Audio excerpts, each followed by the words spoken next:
Hello student, good morning. Welcome to my YouTube channel Inside NCERT. आज मैं class 10 का science chapter number 6 life process के को explain करूँगी। आज मैं आप सबको चैप्टर का एक प्यारा सा रिवीजन नोट शो करूँगी जो आपके सामने खुला है। तो चलिए जल्दी से आप अपने पेन कॉपी को ओपन कर लीजिए और अपने एनसीईआरटी बुक को भी ओपन कर लीजिए और स्टार्ट कीजिए मेरे साथ इस चैप्टर को स्टडी करना। तो इस चैप्टर का नाम है लाइफ प्रोसेस। लाइफ प्रोसेस मतलब क्या होता है? लाइफ प्रोसेस में कुछ फंक्शंस आते हैं, कुछ प्रोसेसेस होता है जो लिविंग ऑर्गेनिजम्स अपने लाइफ में उन फंक्शंस को परफॉर्म करता है, क्योंकि वो फंक्शंस उसके लाइफ के लिए, लिविंग ऑर्गेनिजम्स के लाइफ के लिए बहुत ही इम्पोर्टेंस होता है, उसकी बॉडी को, लिविंग ऑर्गेनिजम्स को की बॉडी को मेंटेन करने के लिए।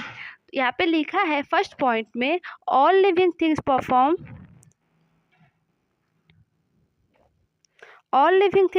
certain life process like growth, excretion, respiration, circulation etc. ये होता है प्रोसेस, जिस प्रोसेस को हर लिविंग ऑर्गेनिजम्स अपने लाइफ में परफॉर्म करता है। तो चलिए देखते हैं लाइफ प्रोसेस का डिफिनीशन क्या होता है। The basis functions performed by living organisms for their survival and body maintenance are called life process. कुछ बेसिक फंक्शंस होता है जो लिविंग ऑर्गेनिजम्स अपने सर्वाइवल के लिए और अपने बॉडी को मेंटेन करने के लिए परफॉर्म करता है, उस प्रोसेसेस को बोलते हैं life process. Basic life process are, life की कुछ बेसिक प्रोसेस होती है, इसमें nutrition, respiration, transportation, excretion, digestion जैसे प्रोसेसेस आते हैं। Life process require energy which provide by nutrition. इन लाइफ प्रोसेस को परफॉर्म करने के लिए क्या चाहिए? एनर्जी चाहिए। एनर्जी के बिना इन लाइफ प्रोसेस को हम परफॉर्म नहीं कर सकते। जो एनर्जी हमें कहाँ से मिलता है? न्यूट्रिशन के प्रोसेस के दौरान।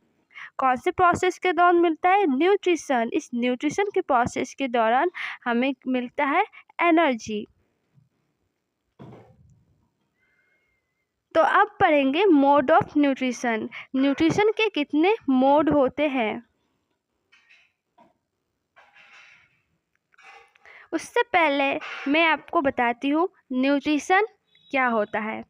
The process by which living organisms consume their food is called nutrition. वो प्रोसेस जिस प्रोसेस के दौरान लिविंग ऑर्गेनिज्म फूड को कंज्यूम करता है, अपने न्यूट्रिशन को प्राप्त करता है, उस प्रोसेस को बोलते हैं nutrition.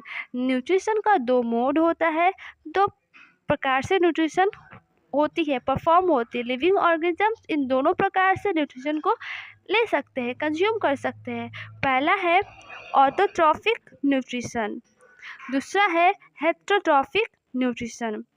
Autotrophic nutrition is the kind of nutrition in which organisms can synthesize their own food.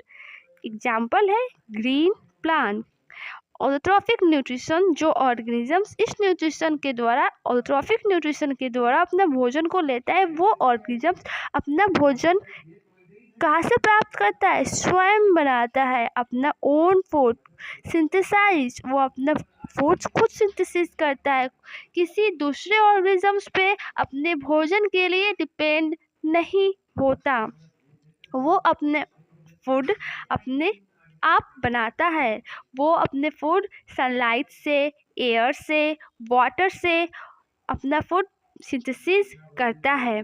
Next है heterotrophic nutrition, kind of nutrition of which organisms do not possess the ability to synthesize their own food. They depend on autotrophs for their food supply directly or indirectly. Example है animals और fungi.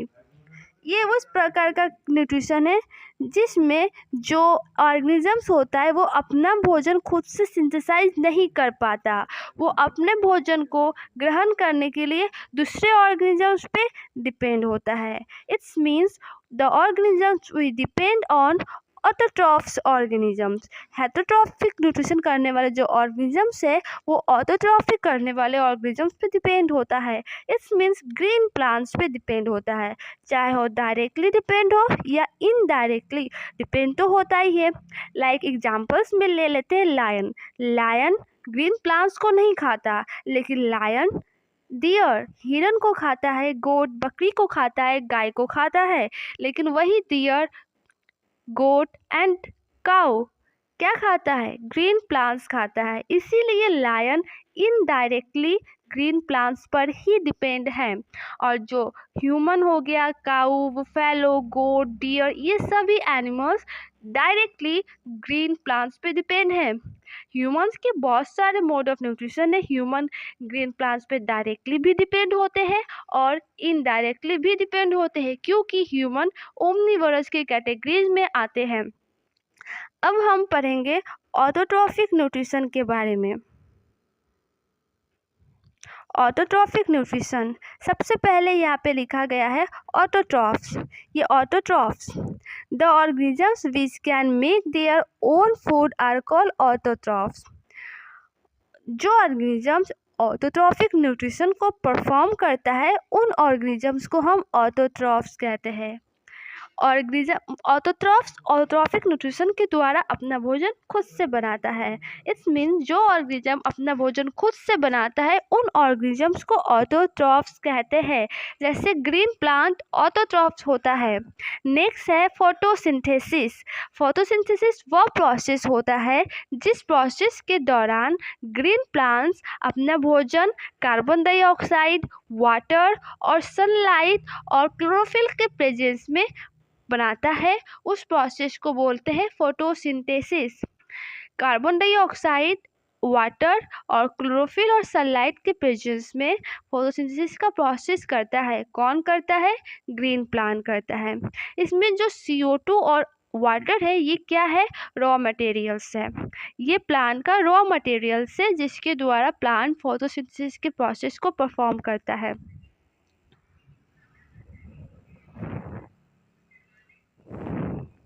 Site of photosynthesis, photosynthesis कहाँ पे होता है?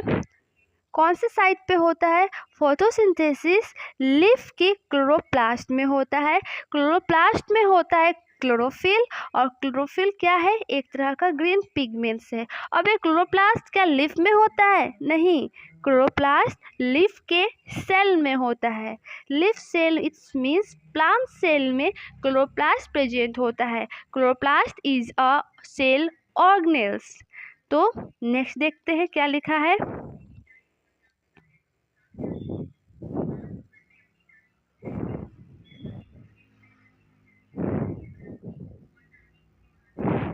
यहाँ पे वही बात लिखी गई है, इधर ही करना चाहिए था, उधर दिख नहीं रहा था नीचे वाले लाइंस। ठीक है, यहाँ पे एक बार मैं फिर से समझा देती हूँ।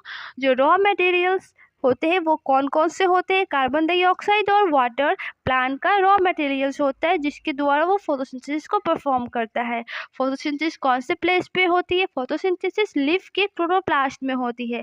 क्लोरोप्लास्ट में होता है क्लोरोफिल, जो एक प्रकार का ग्रीन पिगमेंट्स है जिसकी वजह से ही प्लांट का कलर ग्रीन होता है। ये है फोटोसिंथेसिस का पूरा स्ट्रक्चर फार्मूला।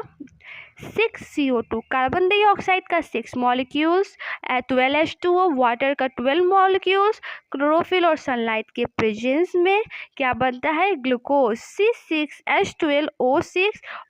ऑक्सीजन के 6 मॉलिक्यूल्स रिलीज होते हैं और वाटर के भी 6 मॉलिक्यूल्स रिलीज होते हैं। This is very important structure, please remind it. Okay, next देखते हैं क्या लिखा है। Main event of photosynthesis. Photosynthesis के कुछ मेन इवेंट्स यहाँ पे दिए गए हैं। इस फिगर में फोटोसिंथेसिस के कुछ मेन इवेंट दिए गए हैं। यहाँ पे सन है। सन से प्लांट को क्या मिल रहा है? लाइट मिल रही है। और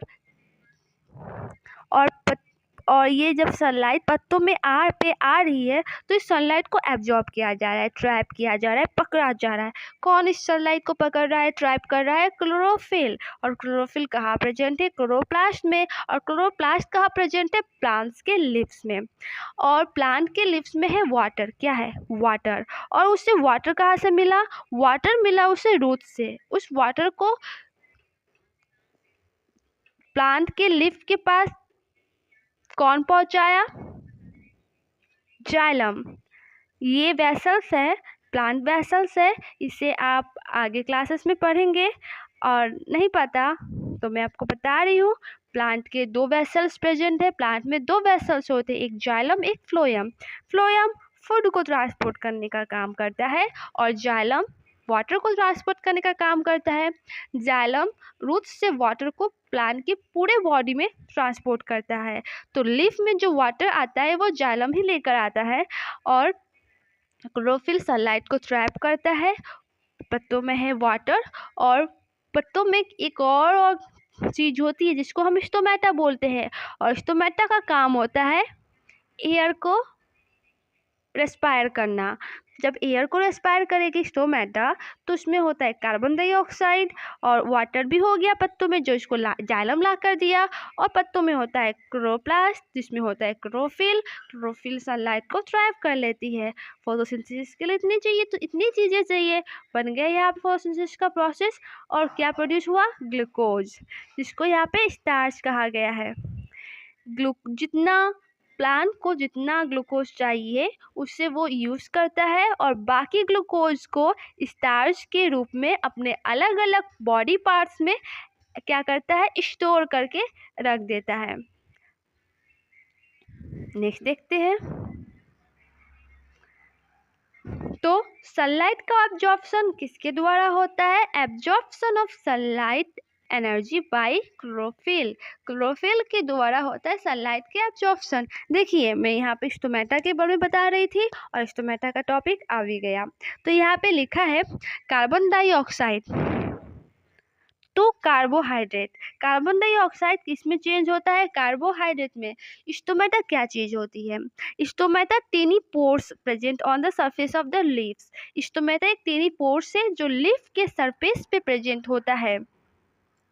इसका फंक्शन क्या होता है? Exchange of gases O2 and CO2। ये ऑक्सीजन और कार्बन डाइऑक्साइड जो गैसेस होती है उसको एक्सचेंज करने का काम करता है। ये लीफ है। मैं एक छोटा सा डायग्राम बनाने की कोशिश करती हूँ।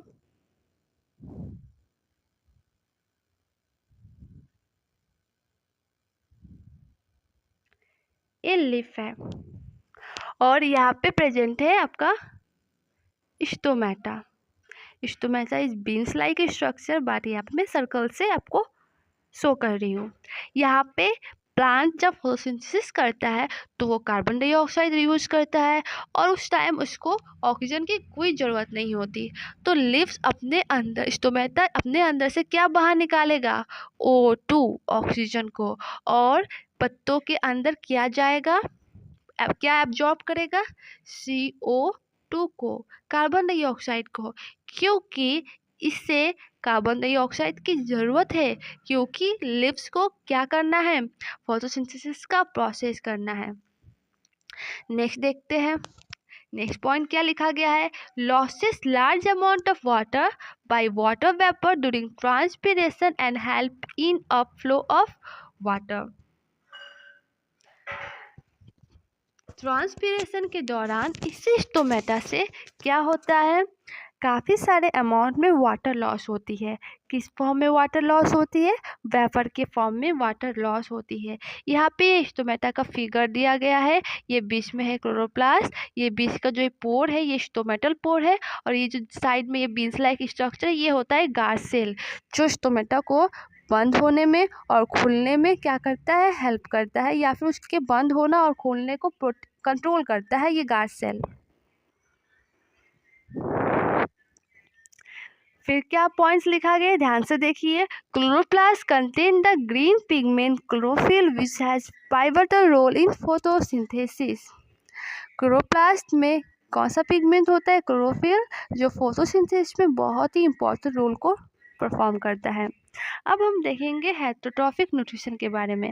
अब तक जो था ये कौन सा न्यूट्रिशन हम पढ़ रहे थे, ये था ऑटोट्रॉफिक न्यूट्रिशन। अब हम पढ़ेंगे हेटेरोट्रॉफिक न्यूट्रिशन नंबर 2। यहाँ पे हेटेरोट्रॉफिक न्यूट्रिशन को 3 अलग अलग कैटेगरी में डिवाइड किया गया है, होलोजोइक, सैप्रोफिटिक एंड पैरासिटिक।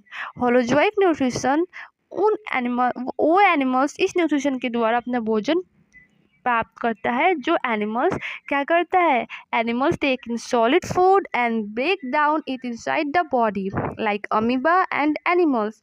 जो एनिमल्स सॉलिड फूड को लेता है और अपने बॉडी के अंदर उसी सॉलिड फूड के कम्प्लेक्स मॉलिक्यूल्स को ब्रेक डाउन करके सिंपलेस्ट मॉलिक्यूल्स में चेंज करता है, जिस प्रोसेस को हम बोलते हैं डाइजेशन। ये काम कौन ऑर्गेनिजम्स करता है, अमीबा और एनिमल्स। सैप्रोफिटिक वो ऑर्गेनिजम्स होते हैं जो अपने फूड के लिए डेड और डिकेइंग मैटर पे डिपेंड करते हैं, एग्जाम्पल है फंगी। पैरासिटिक ऐसे ऑर्गेनिजम्स होते हैं जो अपने भोजन को प्राप्त करने के लिए दूसरे ऑर्गेनिजम्स की बॉडी के ऊपर या बॉडी के अंदर रहना पसंद करते हैं और उन ऑर्गेनिजम्स की बॉडी से धीरे धीरे फूड को एब्जॉर्ब करते रहते हैं।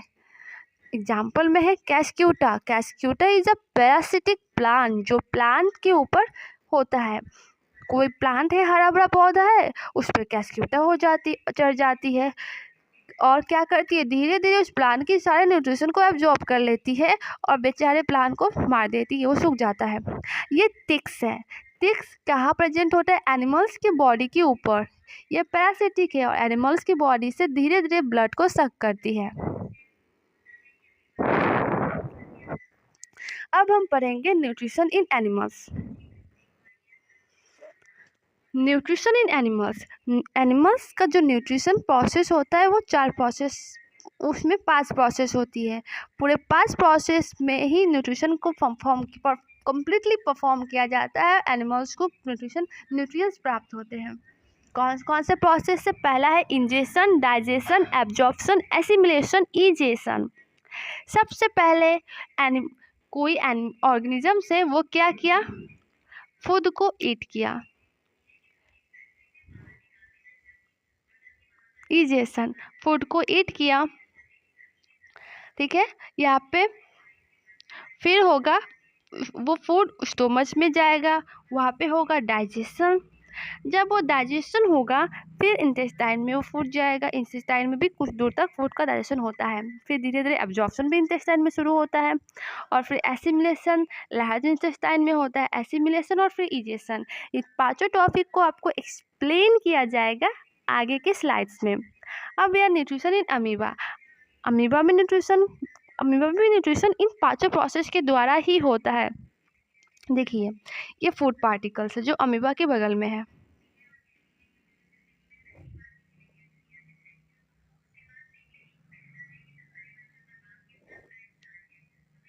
यहाँ पे दिख रहा है आपको फूड पार्टिकल्स, ये है फूड पार्टिकल्स, ये अमीबा के बगल में है।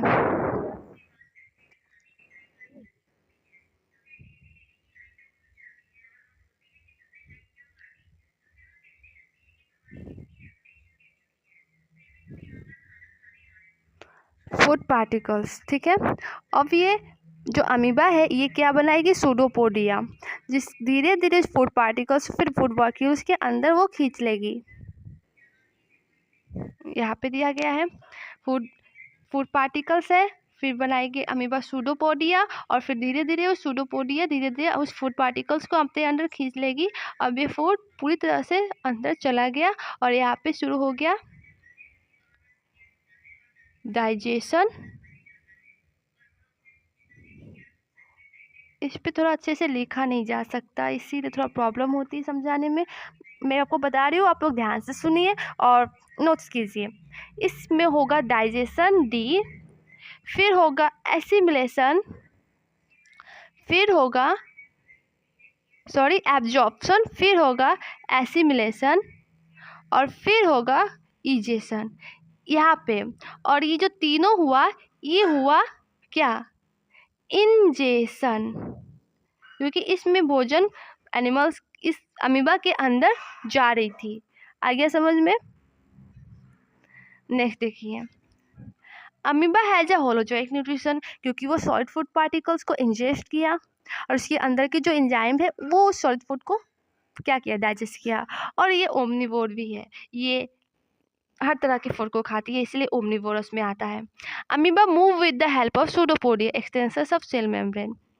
अमीबा के पास सूडोपोडिया होता है, वो होता नहीं है, जब भी उसके आसपास फूड उसको फील होता है कि हाँ मेरे आसपास कहीं फूड है, तो अपने बॉडी पे सूडोपोडिया लाइक स्ट्रक्चर बना लेता है सेल मेम्ब्रेन के एक्सटेंशन के द्वारा, जिसके द्वारा वो मूव करके उस फूड के पास जाता है और फिर फूड वॉक्यूल इज फॉर्मेड। तो सूडोपोडिया के कारण फूड वॉक्यूल का फॉर्मेशन होता है और फूड वॉक्यूल में फूड चला जाता है और फिर उसमें धीरे धीरे एंजाइम्स जाकर उसको डाइजेस्ट करती है। जो भी यूज़फुल चीज़ें हैं वो अमीबा एब्जॉर्ब कर लेती है और जो चीज़ें डाइजेस्ट नहीं होता अनडाइजेस्टेड फूड को फिर से सूडोपोडिया बनाकर उसको थ्रो आउट कर देती है। यहाँ पे हम पढ़ेंगे nutrition in human being. The human digestive system comprises of alimentary canal and associated digestive glands. Human digestive system में एलिमेंट्री कैनल्स होता है, it's means mouth to anus, बीच में जितने भी पार्ट होंगे सब एलिमेंट्री कैनल के ही पार्ट हैं जो और उसमें कुछ डाइजेस्टिव ग्लैंड्स भी होते हैं। ये सभी चीज़ें मिलकर ह्यूमन डाइजेस्टिव सिस्टम को बनाता है, फॉर्म करता है।